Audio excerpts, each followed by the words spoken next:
Hi అండి, అందరికీ నమస్తే. నేను మీ సునీల్ మద్దాల. ఏదైతే రాష్ట్రంలో ఇప్పుడు పెద్ద టాపిక్ అయిందో ఏంటంటే జగన్మోహన్ రెడ్డి గారి వైఎస్ఆర్సీపీ ఆఫీస్ని కూల్చివేశారు నారా చంద్రబాబు నాయుడు గారు. కాబట్టి దాని గురించి అయితే కనుక మనం వీడియో చేయబోతున్నాం.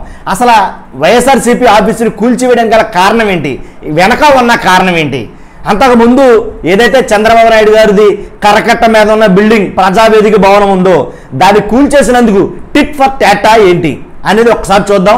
అసలు కరకట్ట మీద ఉండే భవనం కూల్చడానికి చట్టించా జరిగిందా, జగన్ గారు కావాలని కక్షపూర్తంగా కూల్చేశాడు ఆయన, లేదు ఇప్పుడు జరిగినటువంటి వైఎస్ఆర్సీపీ ఆఫీస్ కూల్చివేత చంద్రబాబు నాయుడు గారు చట్ట ప్రకారం చేశాడా, లేకపోతే కావాలని కూల్చేశాడా ఏంటి, అసలు వీళ్ళ మధ్య పగా ప్రతీకారాలతోటి బిల్డింగులు కూల్చేసుకుంటున్నారా ఏంటి అనేది ఒకసారి చూద్దాం. కూల్చేసిన వాటిలో న్యాయం ఎంత ఉంది, నిజమేంటి అనేది మనం ఈ వీడియోలో చెప్పబోతున్నాం.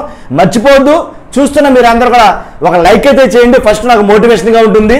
అలాగే లైక్ చేస్తే ఎక్కువ మందికి షేర్ అవుతుంది వీడియో. అలాగే వీడియో ఎండ్ వరకు చూడండి, ఎండ్ వరకు చూసిన తర్వాత మీ అభిప్రాయాన్ని కామెంట్ రూపంలో తెలియజేయండి, సదా దాన్ని నేను గౌరవిస్తాను.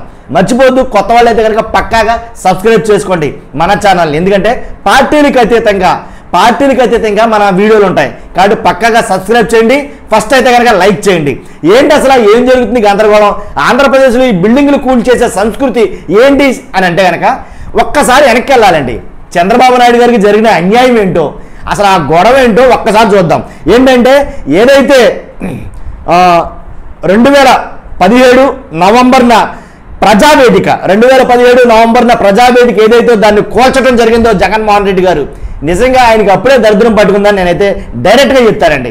ఆ ప్రజావేదిక కూల్చడంతో ఆయనకి బ్యాట్ స్టార్ట్ అయింది అని నేను అంట.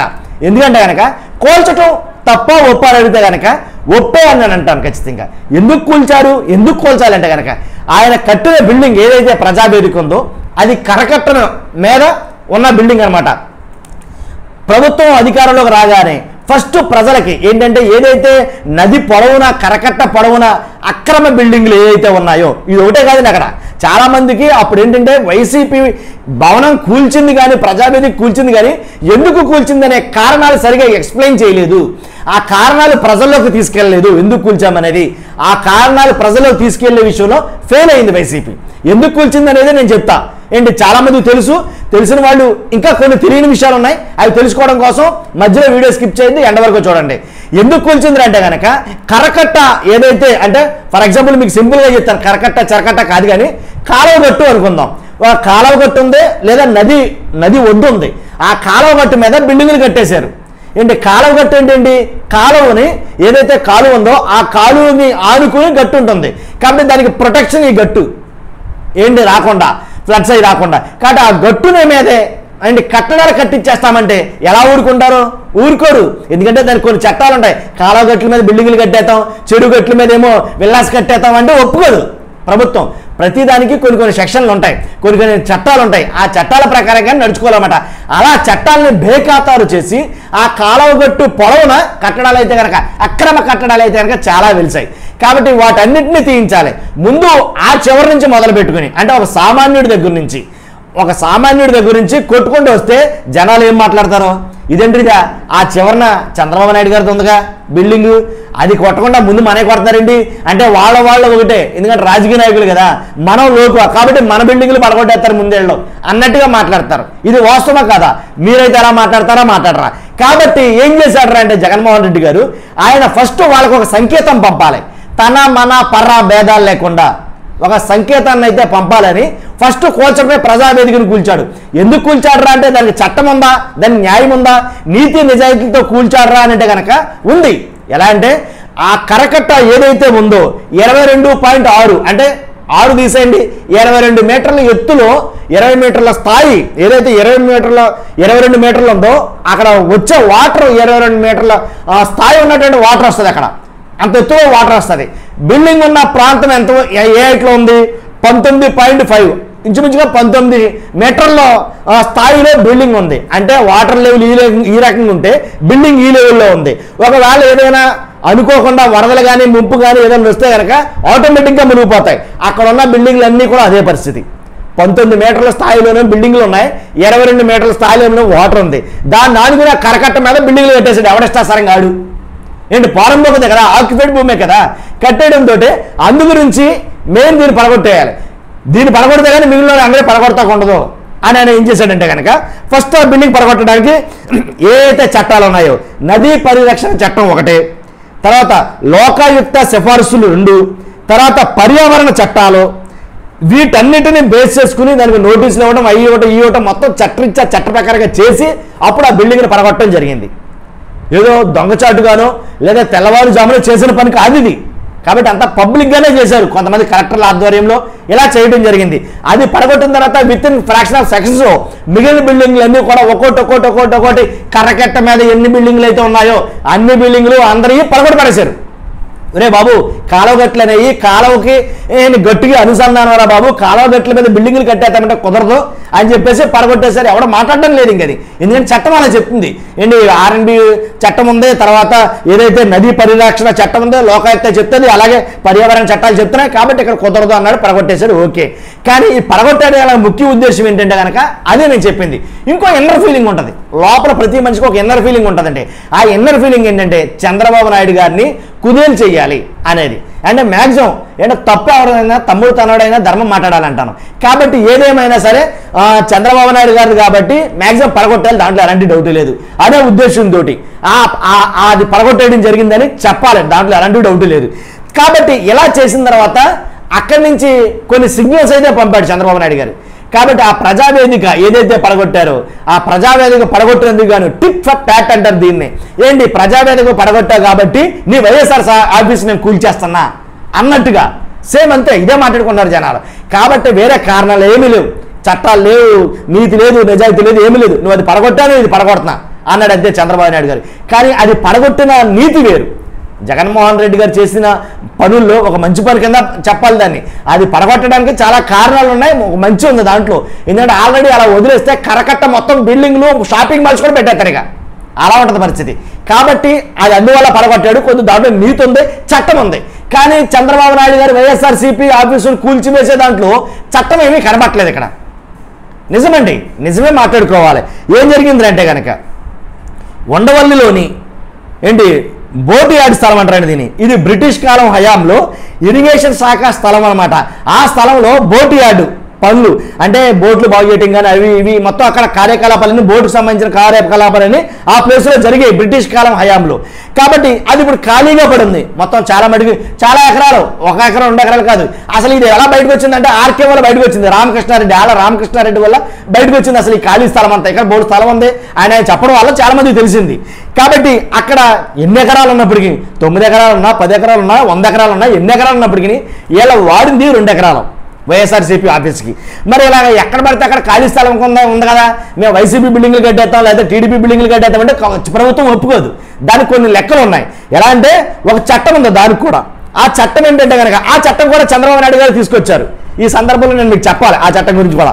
ఏంట్రా ఆ చట్టం అంటే కనుక 27/7/2015 340 జీవో అంటే అది చంద్రబాబు నాయుడు గారు తీసుకొచ్చిన చట్టం ఏంటంటే 340 జీవో. ఎలా అంటే 21/7/2016 చంద్రబాబు గారు తీసుకొచ్చినటువంటి జీవో ఇది. అంటే ఏదైతే రాజకీయ పార్టీలు అంటే బాగా పెద్ద పార్టీలు రికగ్నైజ్డ్ పార్టీలు ఏవైతే ఉన్నాయో ఆ పార్టీలకి ఖాళీ స్థలం ప్రభుత్వ భూమి ఉంటే కనుక అది పార్టీ ఆఫీసులకి వాడుకోవచ్చు, తీసుకోవచ్చు లీజింగ్ కానీ లేదా ఇతరత్ర. కాబట్టి అలాంటి ఒక చట్టాన్ని తీసుకొచ్చాడు ఈయన 2016/7/21 ఎవరో చంద్రబాబు నాయుడు గారే. కాబట్టి ఆ జీవో ప్రకారంగా ఏంటి ఇక్కడ ఏదైతే చంద్రబాబు నాయుడు గారు తీసుకొచ్చారో ఆ జీవో ప్రకారంగానే ఇది జగన్మోహన్ రెడ్డి గారు వైఎస్ఆర్సీపీ ఆఫీస్ ఏదైతే ఉందో ఏంటి ఉండవల్లిలోని బోట్ యార్డ్లో అక్కడ దాన్ని నిర్మించడం జరిగింది. ఈ నిర్మించడం అంటే ఒక స్టేర్ వేసారు, మళ్ళీ పైకి పిల్లర్స్ కూడా వేసిపోయినాయి. మ్యాక్సిమం చాలా మటుకి పని కంప్లీట్ అయింది అనమాట. కాబట్టి ఈ 2 ఎకరాల స్థలంలో చట్టబద్ధంగా లీజుకు తీసుకుని పార్టీ ఏంటి తీసుకున్నారు, కానీ దాన్ని అఫీషియల్గా రిజిస్టర్ చేశారా లేదా అనేది ఇంకా తెలియలేదు. ఇది లోపభూయిష్టంగా ఉంది. ఏంటంటే అధికారం మాదే కదా, మేము రిజిస్టర్ చేయకపోయినా పర్వాలేదు, మేము అనుమతి తీసుకోకపోయినా పర్వాలేదు అని అనుకుంటే కుదరదండి. ఎల్లకాలం అధికారం ఒకళ్ళ పక్కనే ఉండదు.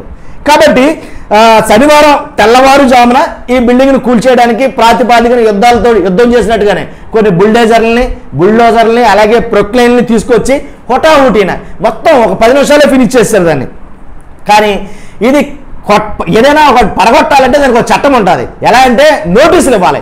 నోటీసులు ఇచ్చారా వీళ్ళకనంటే కనుక నోటీసులు ఎప్పుడు ఇచ్చారంటే వీళ్ళకి 10వ తారీఖున నోటీస్ వచ్చినట్టు నోటీసులో 10వ తారీఖున డేట్ ఉంటే వీళ్ళకి అందజేసింది 15వ తారీఖుని, పడగొట్టింది 16వ తారీఖుని తెల్లవారుజామున. అసలు గ్యాప్ ఏది? అయితే నోటీసులు ఇచ్చిన తర్వాత దీనికి ఒక చట్టం ఉందండి. దానికి కూడా ఎలా అంటే దాన్ని ఏమంటారా అంటే కనుక డ్యూ ప్రాసెస్ ఆఫ్ లా. ఆ చట్టం ప్రకారంగా నోటీసులు ఏదైతే నువ్వు ఇచ్చావో ఆ నోటీసులకు బదులుగా వీళ్ళ మళ్ళీ ట్రిబ్యునల్ కోర్టుకి వెళ్ళొచ్చు, లేదా నువ్వు ఇచ్చిన నోటీసుకి 7 రోజులు గడువు ఉంటుంది. ఆ 7 రోజుల గడువు లోపల వీళ్ళు ట్రిబ్యునల్కి వెళ్తే మళ్ళా గడువు రావచ్చు. కాబట్టి ఇదంతా కాకుండా నోటీస్ ఇచ్చిందే నువ్వు ఈరోజు, మరుసటి రోజు తెల్లారే పడగొట్టేశారు. అది అన్యాయమే, నన్ను అడిగితే కనుక అక్రమం అని కూడా అనొచ్చు. కాబట్టి దీన్ని సిఆర్డిఏ యాక్ట్ చట్ట ప్రకారంగా అయితే కనుక వాళ్ళు చేసిన తప్పే పడగొట్టడం. కాబట్టి దానివల్ల మళ్ళీ వాళ్ళు నాకు తెలిసి కోర్టుకు వెళ్తారు వైసీపీ వాళ్ళు. కాబట్టి ఏదైతే డ్యూ ప్రాసెస్ లా దాని ప్రకారంగా అయితే కనుక జరగల, మొత్తం అన్యాయంగానే జరిగింది. ఏంటంటే నోటీసులో ఆల్రెడీ 10వ తారీఖు ఏదైతే మెన్షన్ చేశారో ఇప్పుడు ఏం చెప్తారంటే వాళ్ళు 10వ తారీఖున మేము నోటీస్ ఇచ్చాం అని చెప్తారు. కాదు, డేటు 10వ తారీఖున, వీళ్ళకి అందజేసింది 15వ తారీఖున, పడగొట్టింది 16వ తారీఖున తెల్లవారుజామున శనివారం నాడు. కాబట్టి జరిగింది ఇది.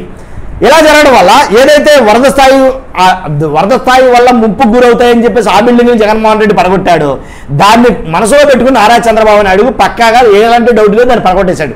దాంట్లో ఎలాంటి డౌట్ లేదనమాట.